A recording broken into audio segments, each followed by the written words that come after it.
Hello, and thank you for joining me. I'm Elizabeth Burden, your host for AZ Illustrated Arts. Tonight, visit an exhibit that takes a fresh look at the work of noted photographer Edward Curtis, and hear from a group of Native American artists that are mixing traditional powwow vocals and drumming with cutting-edge electronic music. Drop in on a group of artists collaborating on a new mural depicting the unique Tucson experience. And I'll talk with the director and a cast member of Pinkalicious, the musical. But first, today's top stories. 3 Tucson area high schools are ranked in the top 10 in the state when it comes to graduates completing bachelor's degrees in 4 to 6 years. University High School is number 1 in Arizona, according to a Board of Regents report, which looked at the academic progress of the high school class of 2006. For the purposes of the report, the students then must graduate from college between 2010 and 2012. Catalina Foothills High School is 3rd in the state and Basis Tucson is 5th. In 2012, 40% of University of Arizona undergraduates completed their bachelor degrees in 4 years. Arizona's housing market is continuing to improve, at least when it comes to foreclosures. The state's foreclosure rate last month fell 60% when compared to the same time frame a year ago. According to RealtyTrack, 2,700 Arizona homes went into foreclosure last month. That gives the state the 16th worst foreclosure rate in the nation. 2 years ago, we were 5th worst in the nation. And the Arizona Department of Transportation is cautioning drivers heading out on the road this weekend to be extra careful due to bad weather. Windy conditions with gusts near 40 miles an hour are possible this weekend, which means drivers need to be aware of blowing dust. And for those of you heading north, beware of snow and other winter weather conditions. And that's a look at tonight's headlines.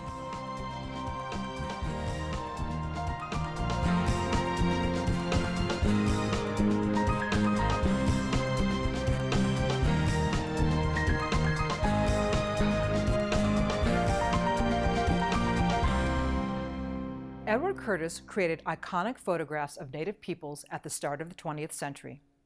Although controversial, the sepia-tone portraits continue to influence how the world thinks of American Indians. A new exhibit at the Arizona State Museum provides a fresh perspective on the images he created in Arizona.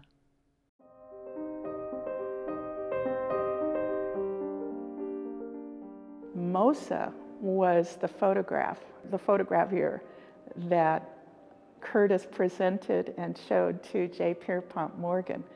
And when he saw Mosa and he saw the quality of the image and the beauty of this young girl, he decided that yes, he would fund the project.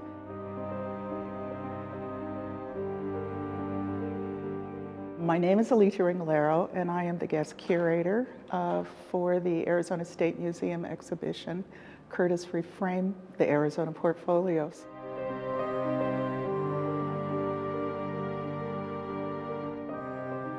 This exhibition is a celebration, I feel, of the work of Edward Curtis and the time that he was in Arizona. It's Arizona-centric. He got the idea that maybe he should carry out a project where he would travel to the tribes west of the Mississippi, basically, and photograph what he felt were really the last vestiges of Native peoples who were soon to be assimilated into the dominant Western culture. He wanted to preserve what he saw and what he felt were a way of life that was rapidly being eliminated.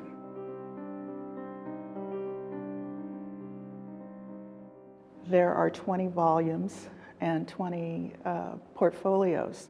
We only look at the 4 portfolios that are of the Arizona indigenous peoples.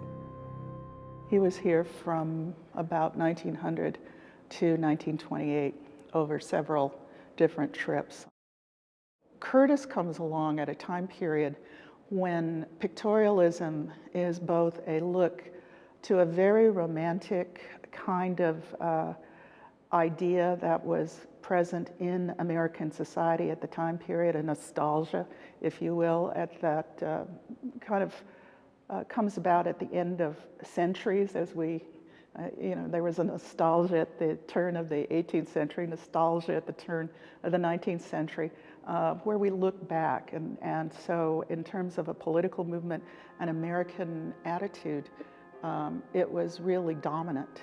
And so Curtis being a part of that society, the way he looked at Arizona and the people in Arizona is really reflecting his pictorialist sensibilities.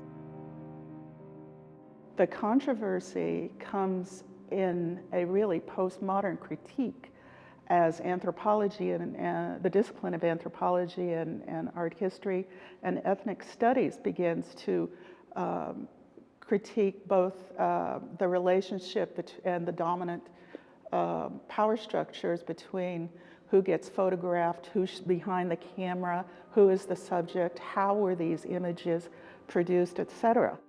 The history of Curtis's relationships with these tribal groups is one of give and take.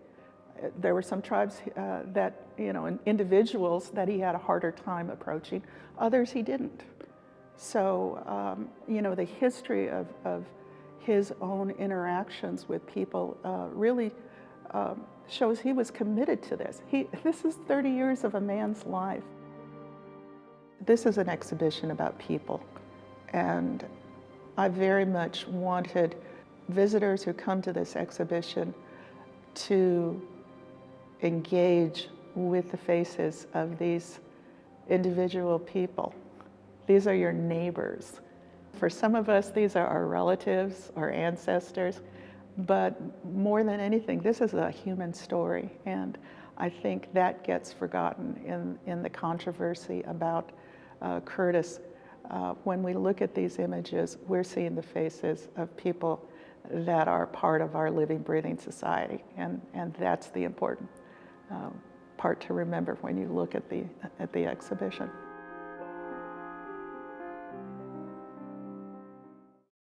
Next, we hear from a Native American DJ crew that is creating their own identity in the 21st century.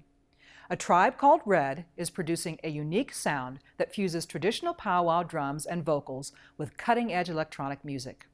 They hail from Ottawa, Canada, but recently visited Tucson, where they provided the soundtrack for the All Souls Procession Grand Finale.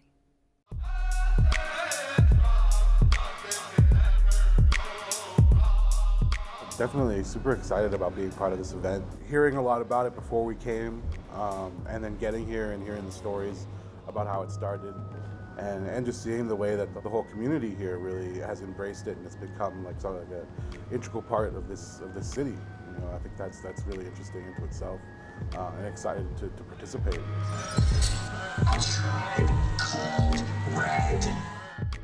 My name is Dan General.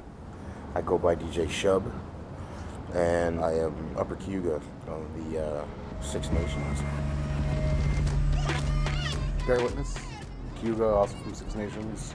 Hi, I'm DJ Indian, also known as Ian Compo.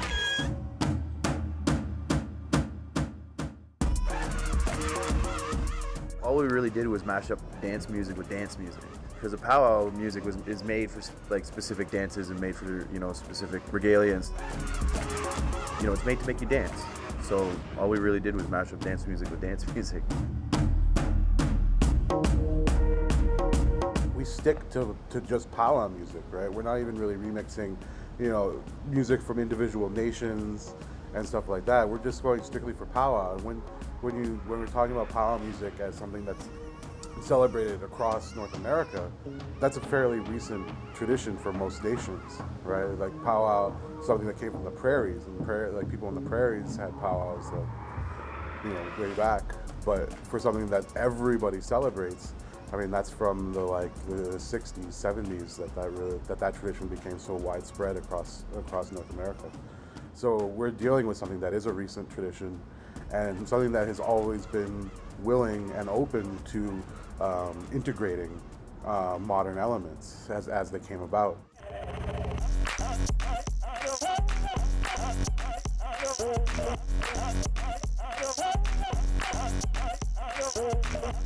We definitely have managed to cross a lot of age barriers. Like, it's definitely been accepted across generations. You know, we hear stories where it'll be like the grandpa of a family who's turned on his daughter to it or his son to it, and then who's then turned the grandkids on it. And then we've also heard it go the other way, go from like the grandkids all the way up to grandparents. So, you know, I think we are speaking to all generations, at least part of all generations. Hey, put the knife down. Put the knife down. Put the knife down. I think there's a reason why we're doing what we're doing right now. You know, I think like 10 or 15 years ago, we wouldn't have been able to do this. It wouldn't have been something that the community would have supported, and we probably would have run into more problems. But I think it was the time for it to happen. You know, it was what people were ready for, what people needed and wanted to see happen. Yes. We're waiting to hear more about what led to a deadly shooting in a busy part of downtown Seattle tonight. We know a man was shot and killed near the intersection of Bourne Avenue. There's a lot.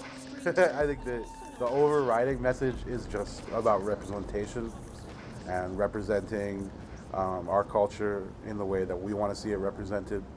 You know, that goes to, you know, it goes against the long history of misrepresentation of Aboriginal people in the media, and I mean it goes right back to portraiture, painting, and photography, and all of those things where we've never been in control of our own image.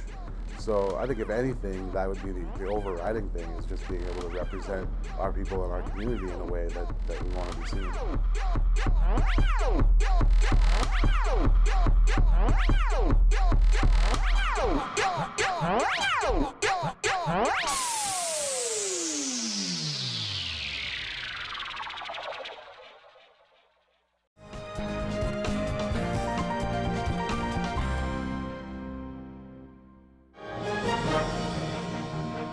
That's on me.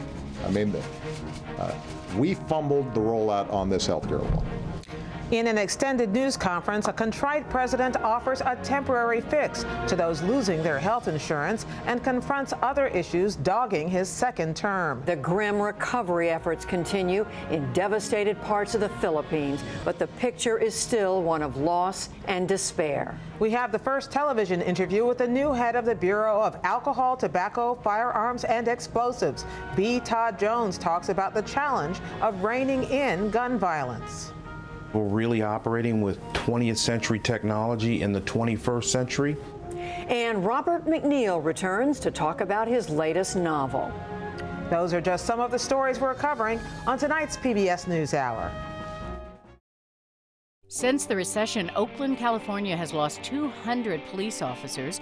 Crime is way up, so some neighborhoods have hired private guards. This finally gives people the motivation to say, hey, we need to take care of our personal security. The city of Oakland is not going to do it. I'm Renee Montaigne, a city divided by private security, on the next morning edition from NPR News.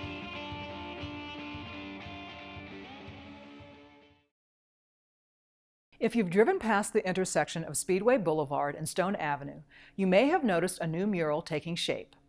The project is a collaborative effort by several established street artists, each with an individual style.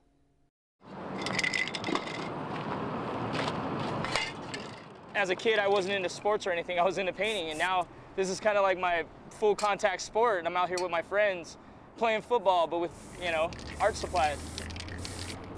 It's actually the brainchild of rock Cyfi Martinez.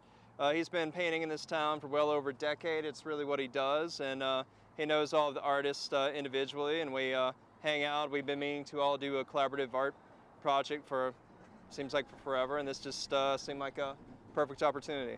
I invited these guys because they have a certain style and aesthetic that they bring to the table, and they represent Tucson well. So pretty much anything that they do kind of represents Tucson, puts a little color in our city.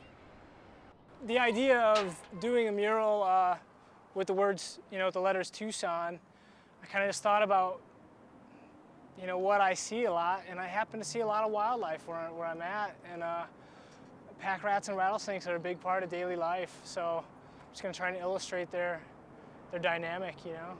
It's funny because they coexist like in the same nest. So all the artists involved have a completely different style, We use different mediums, we have different color schemes, different subject matter, yet we all are pretty much on the same page in terms of why we do art, how we do art. You know, I'm pretty prolific in what I do just because I don't know what I would be doing if I wasn't doing it. I have to paint. I don't know, I enjoy it. I want to spend every day of my life, you know, sometimes I don't sleep at night because I'm so excited to finish the wall that I've started. I'm actually playing hooky today to do this. I got the call and I thought, man, I'd love to work side by side with these guys. I think it's great having a wall and like a different surface and different elements to have to deal with, because it brings out something new in each piece. Just that texture alone, you know, you're not going to find on the canvas. I don't change the media that I work with just because I'm working on a different scale. This is how I work. I'm not a spray paint artist, so I'm not going to do it just because I'm outside working large on a wall. Oh, what's this? What's that? Ha ha! I did use the spray paint can for my top fill colors. Thank you.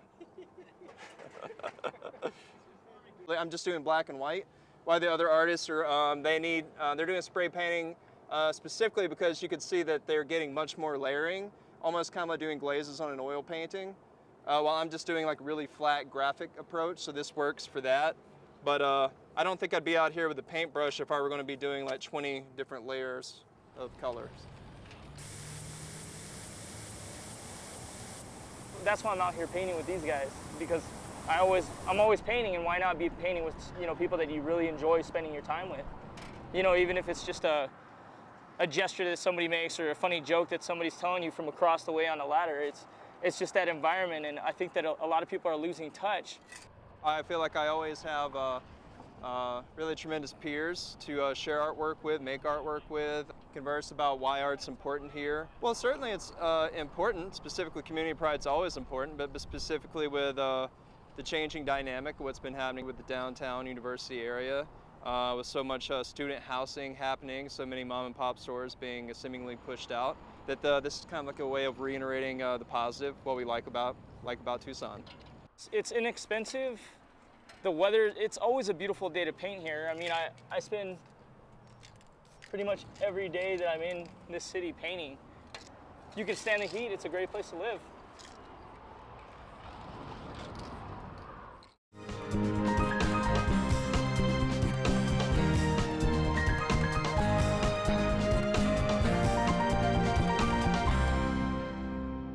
Pinkalicious the musical is about a young girl who loves pink so much that she gobbles down lots and lots of pink cupcakes and turns pink. The stage production is based on the popular children's book of the same name and is being presented this weekend by Arizona Onstage. With me in the studio to talk about Pinkalicious are Artistic Director Kevin Johnson and Ruhe, one of the players of the production. Thank you both for joining me today. Thanks for having us.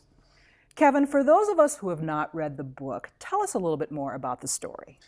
Pinkalicious is a girl who wants to be good all the time, and she loves her pink cupcakes, and she has a brother who just idolizes her, wants to be just like her, and basically she goes past the limit of eating however many cupcakes her mom says she could have, so she wakes up pink.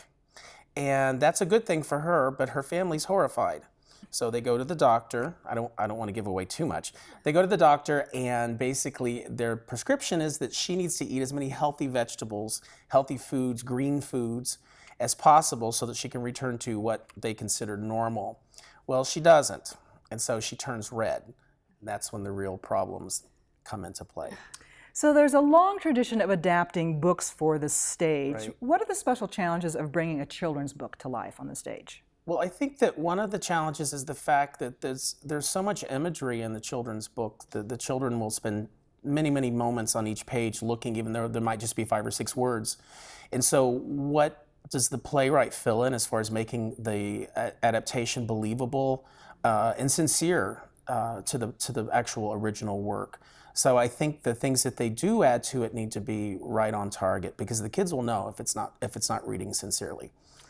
Autumn, you play Allison, who is Pinkalicious's best friend.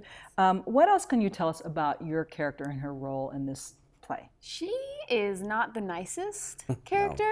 No. She gets very jealous because she wants to be pink as well. and she's furious that she can't be, and she accuses Pinkalicious of being mean and storms off. And that kind of sets into motion Pinkalicious thinking, maybe this wasn't such a great idea. And so I'm, not the nicest, but. How do you prepare to play a fictional children's book character? I'm familiar with the book from working. I work at a toy store called Mildred and Dildred, and so I was familiar with the book, and I'm familiar with how silly she is. And so the way I played her is because I see kids all the time at the store, I tried to imitate the way I see kids act, and so just very overly dramatic and with a big frown and just kind of stomping off. And so I more imitated the way I see kids act. Kevin, what do you see as the value of professional theater for children and families through a play like Pinkalicious? Well, I think especially for children, one of the things that I love the most about the children's theater, it's sort of a new movement. There are lots of aggressive companies out now marketing very smart material for children that's not just something that they sit back and think is cute. I think that a lot of times it's the children's first exposure or experience to live theater or live performance. And so this is something that they'll keep with them hopefully their entire lives. And I know that when I go to see a theater performance that's not a children's show or a show for children, quite often there are not a lot of young people in the audience. I tend to be one of the younger ones, and that's not very young. So I'm hoping that more children, are exposed to this and continue this just for their life. We assume that children have short attention spans in the age of the internet and things going on. So how do you keep audiences engaged, both children and their parents, in something like this kind of a play? Well, I mean, the play is written very smartly, and there's little jokes here and there for the moms and dads. A lot of parents were saying that was really funny, that was hilarious. And then with the kids, I think one of the main things, and a lot of feedback that I got from parents was saying, I loved how you guys played to the children. And so when we ask the kids questions during the play, like Pinkalicious is asking, where's the cupcake? I want one. Do you guys see one? And they'll say, it's over there. And that keeps them engaged. And it doesn't happen very often, but enough so that if they do start kind of wandering, it brings them back. And so I think that way is a good way to keep them focused. Right, and also as far as the pace of the show, as a director, that's one of the most important aspects, besides sincerity, is the pace. It has to keep moving quickly. A lot happens in 43 minutes, a lot. Yes. What do you think about the age appropriateness of this particular play? Is it for 2-year-olds, 4-year-olds, 6-year-olds? What's the age range? That's something that I've learned. I was wrong at first. I suggested 4 and up.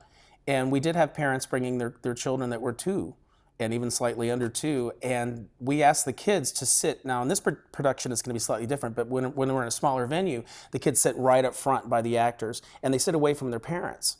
And so we actually have had 2-year-olds sit there engaged for 45 minutes, and their parents were pretty amazed. Yeah. Arizona Onstage is the only professional theater company in Tucson that's devoted to musical theater. Why that niche? Because it's expensive.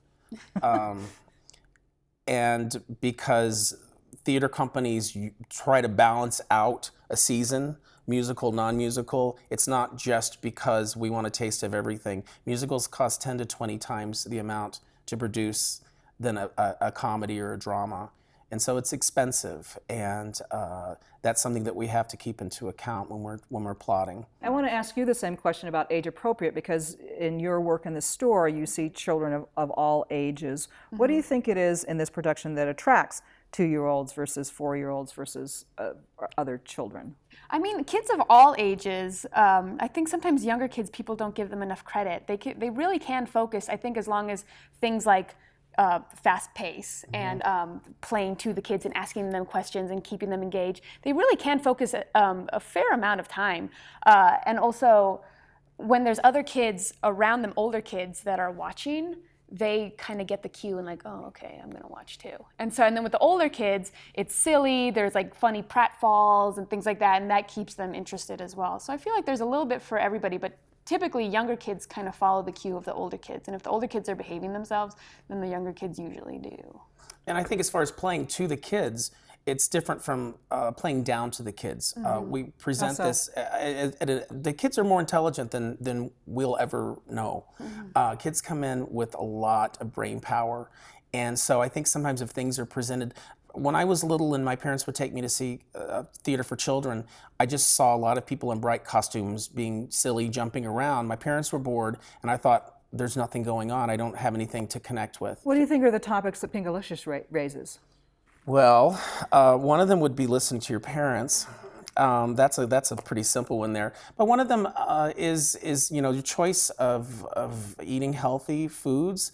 But I think there's some deeper things going on in the story. Her brother Peter wants to be just like Pinkalicious, including the fact that he loves pink, but his dad tells him that he can't love pink because pink is for girls.